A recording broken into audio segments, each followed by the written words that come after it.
Hello friends, welcome to civil service aspirant. আজকে আমরা করব 2 মার্চের কারেন্ট অ্যাফেয়ার্স। আমরা যে পেপারগুলো কভার করেছি সেগুলো হচ্ছে দ্য হিন্দু, ইন্ডিয়ান এক্সপ্রেস আর টাইমস অফ ইন্ডিয়া। আমাদের এই কারেন্ট অ্যাফেয়ার্স ক্লাসটি WBCS, West Bengal police, SSC, NTPC, group D সব কিছুর জন্যই বেনিফিশিয়াল হবে। ওকে, চলো তাহলে শুরু করি আজকের ক্লাস। শুরু করার আগে আমি আমার সম্বন্ধে একটুখানি বলে দিই। আমি আরআরবি গ্রুপ ডি 2018-র পরীক্ষা, এসএসসি এমটিএস 2019 এগুলো পাস করেছি। আর ওয়েস্ট বেঙ্গলের যে ক্লার্কশিপের পরীক্ষা হয়েছিল তার টায়ার 1-এর পরীক্ষাটা পাস করেছি। এখন আমি ডাব্লিউবিসিএস এর প্রিপারেশন নিচ্ছি। ওকে, চলো তাহলে আজকে ক্লাস শুরু করি। আমাদের প্রথম যে নিউজটি আজকের সেটি হলো Rajinikanth to be honoured with an award. Rajinikanth will be honoured with the prestigious Dadasaheb Phalke award for the year 2019। রজনীকান্তকে, তোমরা জানো যে রজনীকান্ত হচ্ছে সাউথের একজন বড় ফিল্ম স্টার। তাকে 2019 সালের যে দাদা সাহেব ফালকে অ্যাওয়ার্ড সেটা দেওয়া হবে। দাদা সাহেব Phalke award is the highest honour of Indian cinema. Indian, ভারতীয় যে সিনেমা তার সব থেকে বড় পুরস্কার হচ্ছে দাদা সাহেব Phalke award. He has appeared in 160 films in Tamil cinema. Tamil সিনেমায় তিনি প্রায় 160টার মতন সিনেমাতে তিনি অংশগ্রহণ করেছেন বা অভিনয় করেছেন। ঠিক আছে। আচ্ছা, আমাদের নেক্সট নিউজ হলো RBI lowers base rate by 15 basis point. RBI কি করেছে, তাদের যে অন্যান্য ব্যাংকদেরকে যে ধার দেওয়ার যে রেটটা, সেটাকে তারা 15 বেসিস পয়েন্ট কমিয়ে দিয়েছে। Various loans offered by non banking finance companies NBFC and micro finance institutes are expected to be cheaper from 1st April. যেহেতু আরবিআই কি করেছে, তাদের লোন দেওয়ার যে রেটটা বিভিন্ন ব্যাংকে তারা কমিয়ে দিয়েছে, তো ব্যাংক এখন করবে কি, আরবিআই এর কাছ থেকে কম সুদেতে তারা লোন নেবে। এবার তারা, ব্যাংক যদি কম সুদে লোন পায় তখন তারা কি করবে, কাস্টমারদেরকে উম, আরো একটুখানি তারা কম সুদেতে লোনটা দিতে পারবে। এর ফলে হবে কি, অ্যাকচুয়ালি মার্কেটেতে লোন ইজিলি অ্যাভেলেবেল হবে। এখানে যদিও পিওর ব্যাংকের কথা বলা নেই, এখানে সব নন ব্যাংকিং ফাইন্যান্স কোম্পানিজ, যেগুলো এনবিএফসি আর যেগুলো ছোট ছোট ইনস্টিটিউট রয়েছে সেগুলোর কথাই বলা রয়েছে। ঠিক আছে, তাহলেও তাদেরও যে লোনগুলো দেওয়ার ক্যাপাসিটি রয়েছে সেগুলো তারা আহ, এই basis point 15 basis point rate কমানোর ফলে তাদের একটুখানি সুবিধা হবে মানুষকে লোন দেওয়ার জন্য। তারপর এরপর হচ্ছে Ghaziabad Nagar Nigam list itself at BSC. Ghaziabad Nagar Nigam কি করেছে, তাদেরকে বিএসসি বলতে বোম্বে স্টক এক্সচেঞ্জে লিস্ট করেছে। আচ্ছা, Ghaziabad Nagar Nigam in Uttar Pradesh listed itself at BSC and successfully raise 150 crore by issuing a municipal bond on a private placement basis using BSC bond. Ghaziabad Nagar Nigam, যেটা কিনা উত্তরপ্রদেশের অ্যাকচুয়ালি একটা মিউনিসিপ্যাল কর্পোরেশন, তারা নিজেদেরকে বোম্বে স্টক এক্সচেঞ্জে লিস্ট করে সেখান থেকে 150 কোটি টাকা তুলেছে। এবার সেটাকে তারা কি করবে, তারা তাদের বিভিন্ন যেসব ডেভেলপমেন্ট প্রজেক্ট রয়েছে সেগুলোতে তারা ইউজ করবে। This is the first ever green bond issuance by an municipal corporation of the country. তোমরা জানো যে বিভিন্ন কোম্পানি রয়েছে যারা কিনা আমাদের স্টক এক্সচেঞ্জ যেগুলো হয়, Bombay stock exchange, national stock exchange যেটাকে বলা হচ্ছে এনএসসি, এগুলোতে তারা নিজেদেরকে লিস্ট করে নিয়ে অন্যান্য দেশ থেকেও বলতে বলতে পারো, বা আরও অনেক কোম্পানির মাধ্যমে তারা এফডিআই তোলে, যেটাকে বলা হচ্ছে ফরেন ডাইরেক্ট ইনভেস্টমেন্ট। এফডিআই তো অ্যাকচুয়ালি ওইভাবে আসে না, ওখান থেকে যেটা ও টাকা পায় সেটাকে বলা হয় এফপিআই, যেটাকে বলা হয় ফরেন পোর্টফোলিও ইনভেস্টমেন্ট। আর এফডিআই তো ডাইরেক্ট তাদের কাছ থেকে, বিভিন্ন কোম্পানি কাছ থেকে তাদের কাছে ডাইরেক্ট টাকা আসে। যাই হোক, আমরা জানি যে বিভিন্ন কোম্পানি এইভাবে নিজেদেরকে স্টক এক্সচেঞ্জে লিস্ট করে, কিন্তু আমাদের দেশের প্রথম এরকম একটা মিউনিসিপ্যাল কর্পোরেশন, যেটা কিনা গাজিয়াবাদ নগর নিগম, তারা কি করেছে, প্রথম মিউনিসিপ্যাল কর্পোরেশন হিসেবে নিজেদেরকে স্টক এক্সচেঞ্জে লিস্ট করেছে। ঠিক আছে? আচ্ছা, এর পরের নিউজ হলো 86th স্টেটহুড, স্টেটহুড বানানটা ভুল আছে, STATE হবে, স্টেটহুড ডে অফ ওড়িশা। আচ্ছা, Odisha celebrated its 86th statehood day on 1st April 2021। Odisha কি করছে, তাদের যে 86তম স্টেটহুড দিবস, মানে আহ, তাদের যেটা, যে ডেটে তাদের রাজ্যটা তৈরি হয়েছিল সেটাকে 1st এপ্রিল, সেই ডেটটা 2021 সালে তাদের 86তম দিনটা তারা পালন করছে। The day is also known as Utkal Divas. এই দিনটাকে আমরা উৎকল দিবস নামেও জানি। It was on this day in 1936 that the state came into existence. 1936 সালের 1st এপ্রিল এই ডেটেতেই উড়িষ্যা রাজ্যের অ্যাকচুয়ালি সৃষ্টি হয়। The state was curved out of the combined Bengal, Bihar, Odisha Province. তোমরা আগে জানো যে যখন ব্রিটিশদের রাজত্ব ছিল তখন এই বেঙ্গল, বিহার, উড়িষ্যা এই পুরো জায়গাটাকে একসাথে নিয়ে আমাদের বেঙ্গল প্রভিন্স বলা হতো, ঠিক আছে? তো ঠিক ওই জায়গাটা থেকেই কেটে আমাদের এই উড়িষ্যা রাজ্যটাকে তৈরি করা হয়েছে। আচ্ছা, এরপর বলছে কি, Rishabh Pant captain of Delhi Capitals. Rishabh Pant has been appointed as the Delhi Capitals captain for IPL 2021 as Shreyas Iyer was ruled out of the season after he dislocated his left shoulder during the ODI series. Rishabh পন্থকে কি করা হয়েছে, IPL এর যে Delhi Capitals টিমটা রয়েছে তার এইবারের 2021 সালের আইপিএল এর ক্যাপ্টেন নিয়োগ করা হয়েছে, কারণ শ্রেয়াস আয়ার যে ছিল তার ওডিআই সিরিজে শোল্ডার ইনজুরির কারণে তাকে আইপিএল থেকে বের করে দেওয়া হয়েছে আপাতত। তো তার জায়গায় ঋষভ পন্থকে দিল্লি ক্যাপিটালসের ক্যাপ্টেন হিসেবে এবারে নিয়োগ করা হয়েছে। আচ্ছা, এর পরের নিউজ হলো US president outlines $2.3 trillion plan. US president Joe Biden outlined a huge $2.3 trillion plan to reengineer the nation's infrastructure. আমরা জানি যে আমাদের দেশের যেটা নমিনাল জিডিপি ভারতের, সেটা হচ্ছে $2.9 trillion। সেটাকে আমরা বলছি যে $5 trillion নিয়ে যাব। হ্যাঁ, তো আমরা দেখতে পাচ্ছি যেটা কিনা আমাদের টোটাল দেশের নমিনাল জিডিপি, তার প্রায় বলতে গেলে 70% মতন অ্যামাউন্ট এরা ইউএস প্রেসিডেন্ট কি করেছে, শুধু তাদের ইনফ্রাস্ট্রাকচার প্ল্যানের জন্যই বের করেছে। হুম, তার মানে বুঝতে পারছো তাদের ইকোনমি কোথায় আর আমাদের ইকোনমি লেভেল কোথায়। তো যাই হোক, ইউএস প্রেসিডেন্ট কি করেছে, জো বাইডেন $2.3 trillion নতুন ইনফ্রাস্ট্রাকচার, যদিও তাদের ওখানে ইনফ্রাস্ট্রাকচার অলরেডি অনেক উন্নত, তাহলেও তারা আরও সেটাকে ডেভেলপ করার জন্য এই হিউজ পরিমাণ টাকাটা তারা নিয়োগ করছে। তবে একটা জিনিস ভালো কি, যে এই পরিমাণ টাকাটা তারা কোনো জেনারেল যে পাবলিক তাদের ওপর ট্যাক্স ইম্পোজ করে হুম, তৈরি করবে না। এরা অ্যাকচুয়ালি কর্পোরেশন যে ট্যাক্স হয় সেটাকে বাড়িয়েই এই টাকাটাকে তারা বের করে আনবে, তারপর তারা ডেভেলপমেন্ট প্রজেক্টে ইউজ করবে। Climate and development ministerial meet.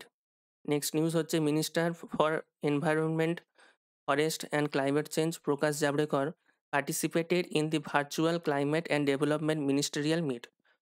আমাদের যে পরিবেশ সম্বন্ধীয় যে মন্ত্রী রয়েছেন, কেন্দ্রীয় মন্ত্রী, তার নাম হচ্ছে প্রকাশ জাভড়েকর। তিনি কি করেছেন না, যে ক্লাইমেট অ্যান্ড ডেভেলপমেন্ট মিনিস্টেরিয়াল যে মিটিং হচ্ছে সেখানে তিনি অংশগ্রহণ করেছেন। দি issue of finance was discussed exclusively. সেখানে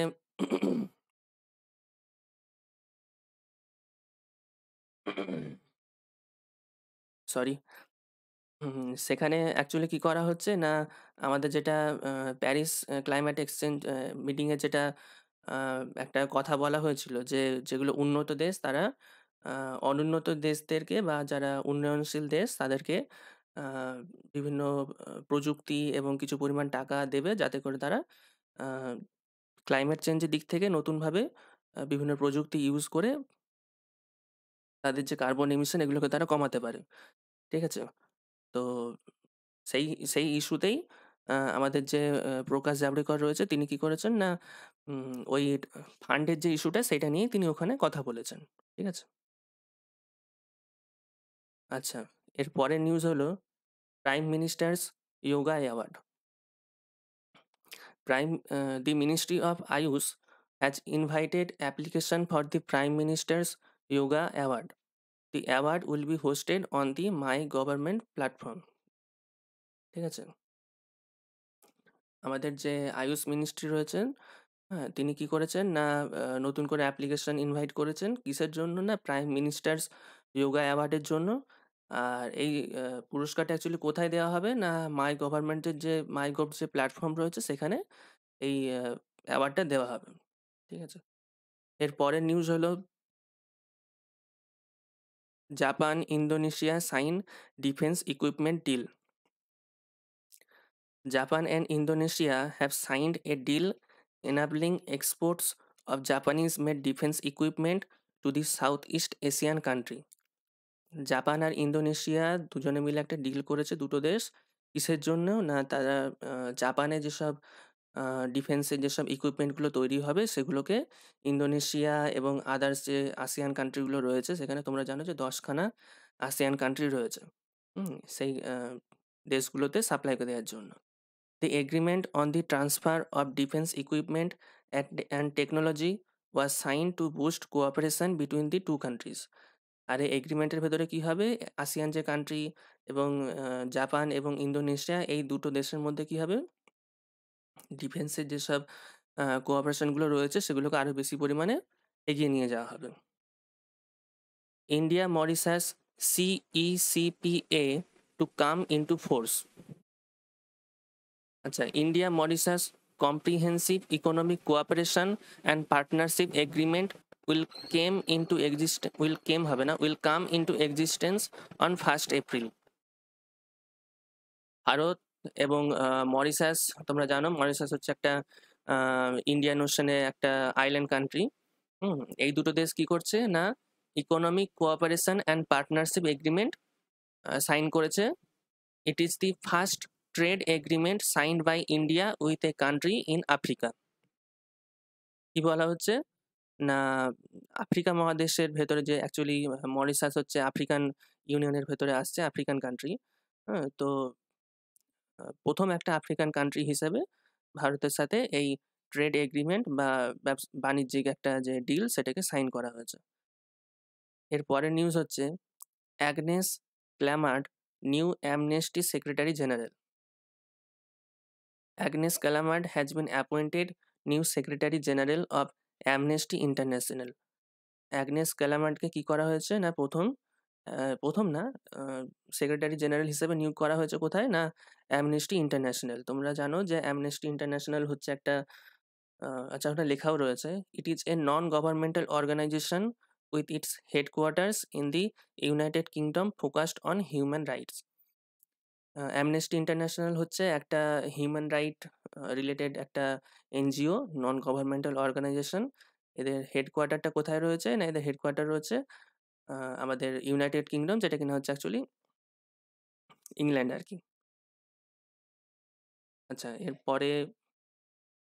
এরপরের নিউজ হচ্ছে Indian Army closes down military farms. Indian Army formally closed down military farms. The military farms were set up with the sole requirement of supplying hygienic cow's milk to troops billeted in various garrisons across British India. Indian army কি করেছে না তাদের যে অনেকগুলো military farm ছিল সারা দেশ জুড়ে সেগুলোকে তারা ফর্মালি এবার বন্ধ করে দিয়েছে। যদিও এই জিনিসটা অনেকদিন আগের থেকে কথা হচ্ছিল, বিভিন্ন কমিটিও নিয়োগ করা হয়েছিল এই কারণে যে এই মিলিটারি ফার্মগুলোকে বন্ধ করে দেওয়াটা উচিত কি উচিত না। তো ফাইনালি এই ফার্মগুলোকে বন্ধ করে দেওয়া হয়েছে। আচ্ছা, এই ফার্মগুলোতে অ্যাকচুয়ালি হতো কি না তোমরা জানো যে মিলিটারিতে যারা কাজ করে তাদেরকে অনেক রকমের প্রোডাক্ট অ্যাকচুয়ালি দেখতে গেলে ফ্রিতে নয়, তবু তা হলেও অনেক কনসেশন রেটে ভালো কোয়ালিটির জিনিস দেওয়া হয়। তো সেই হিসেবেই এই যেমন গরুর দুধ, সেগুলোকেও তারা ওই সারা দেশ জুড়ে অনেক মিলিটারি ফার্ম ছিল যেখানে কিনা ভালো কোয়ালিটির অনেক গরু রাখা হতো, সেখান থেকে পুরো দেশ জুড়ে মিলিটারিদের যে সাপ্লাই তাদেরকে দেওয়া হতো। The first military farm was raised in 1889 in Allahabad. প্রথম এই মিলিটারি ফার্ম কোথায় স্থাপন করা হয়েছিল না 1889 সালে এলাহাবাদে। এখন এগুলোকে তো বন্ধ করে দেওয়া হয়েছে, পরে বোঝা যাবে যে আদৌ এই সিদ্ধান্তটা ঠিক নেওয়া হয়েছে কি ভুল। Centre launches new cruise service. Next news হচ্ছে union minister of ports, shipping and waterways Mansukh Mandaviya launched a new cruise service connecting Hazira port in Surat and Diu island. Centre কি করেছে, নতুন একটা ফেরি সার্ভিস অ্যাকচুয়ালি, মানে ফেরি বলতে জাহাজ আর কি, ছোট ছোট যে লঞ্চের মতন যেগুলো হয়, যেগুলো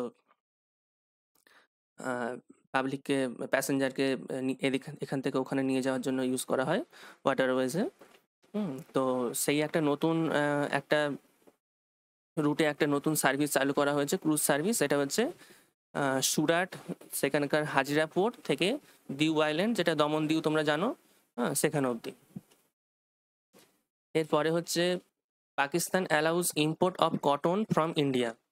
পাকিস্তান কি করছে, তোমরা জানো যে পাকিস্তান আর ভারতের মধ্যে 2019 সাল থেকে যখন সেই আর্টিকেল 370 এবং 35A এগুলোকে যখন উঠিয়ে নেওয়া হয়েছিল, তখন 2019 সাল থেকেই পাকিস্তান এবং ভারতের মধ্যে সব বাণিজ্যিক যে রিলেশন ছিল সেগুলো বন্ধ ছিল।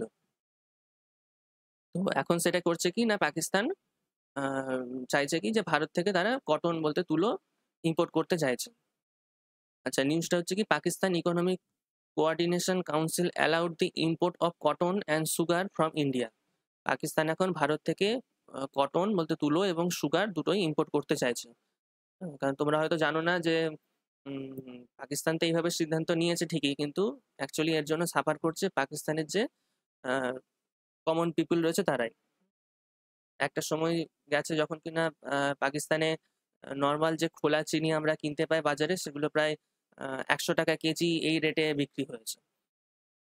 তো India is the world's biggest producer of cotton and second biggest sugar producer. Bharat হচ্ছে পৃথিবীর সব থেকে বড় তুলো উৎপাদনকারী দেশ, এবং সেকেন্ড বিগেস্ট সুগার প্রডিউসার হচ্ছে ভারত, মানে হচ্ছে আপনার বিশ্বের দ্বিতীয় সব থেকে বেশি চিনি উৎপাদনকারী দেশ। সব থেকে বেশি চিনি উৎপাদনকারী দেশ হচ্ছে পৃথিবীর মধ্যে ব্রাজিল। আচ্ছা, আজকে আমাদের ক্লাস এই অবধি রইলো। Thank you. তোমাদের কোনো রকম কোনো কিছু জিজ্ঞাসা থাকলে কমেন্ট সেকশনে বলতে পারো। আর সিভিল সার্ভিস অ্যাসপিরেন্ট নামে আমাদের একটা ফেসবুকের পেজ রয়েছে, যেটার লিঙ্কটা আমি আমাদের এই ভিডিও ডেসক্রিপশন বক্সে দিয়ে রাখবো। তোমরা যদি কেউ চাও যে এর নোটস হিসাবে এই ক্লাসটা পেতে, তাহলে নোটসটা তোমরা ওই ফেসবুকের পেজেতে জয়েন করো, ওখানে তোমরা পেয়ে যাবে। ঠিক আছে, আর তোমরা জানিও আর এই ক্লাসেতে আর কি কি ইমপ্রুভমেন্ট করা যেতে পারে।